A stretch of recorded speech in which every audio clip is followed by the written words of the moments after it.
Kayamkulam railway സ്റ്റേഷന് തെക്ക് ഭാഗത്തെ അടിപ്പാതയ്ക്ക് സമീപത്ത് നിന്ന് അന്യസംസ്ഥാനക്കാരനെ കഞ്ചാവുമായി എക്സൈസ് പിടികൂടി. ഒഡീഷ സ്വദേശിയായ സമിത് സൻസേത്ത് എന്നയാളെയാണ് 1.468 കിലോഗ്രാം കഞ്ചാവുമായി അറസ്റ്റ് ചെയ്തത്.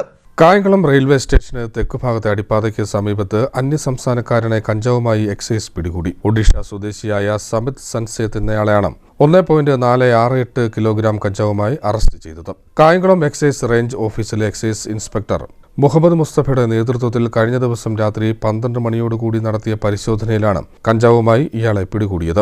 വിൽപ്പനയ്ക്കായി കടത്തിക്കൊണ്ടുവന്നതാണ് കഞ്ചാവെന്ന് എക്സൈസ് ഉദ്യോഗസ്ഥർ പറഞ്ഞു.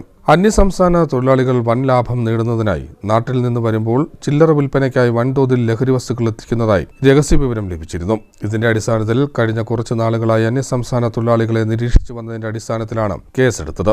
കഴിഞ്ഞ കുറച്ച് നാളുകൾക്കിടയിൽ അന്യസംസ്ഥാന തൊഴിലാളികളിൽ നിന്നും കായംകുളം എക്സൈസ് വൻതോതിൽ ലഹരി വസ്തുക്കൾ കണ്ടെത്തി കേസെടുത്തിട്ടുണ്ട്. പരിശോധനയ്ക്ക് എക്സൈസ് റേഞ്ച് ഓഫീസിലെ assistant excise inspector Abdul Shukkur, civil excise ഓഫീസർമാരായ ദീപു ജി, രംജിത്ത്, വനിതാ civil officer Savitha Rajan, civil excise officer driver Rajith എന്നിവരും പങ്കെടുത്തു. സൈബർ സെല്ലിന്റെ സഹായത്തോടെയാണ് പ്രതിയെ അറസ്റ്റ് ചെയ്തത്. CDNet news, Kayamkulam.